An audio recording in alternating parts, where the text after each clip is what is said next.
कौन से पक्षी का अंडा सबसे ज्यादा महंगा होता है? आपका ऑप्शन है शुतुरमुर्ग, कोयल, चमगादड़, तोता।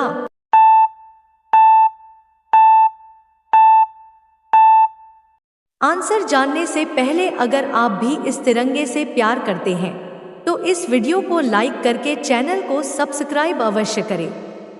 इस प्रश्न का सही जवाब हो जाएगा शुतुरमुर्ग।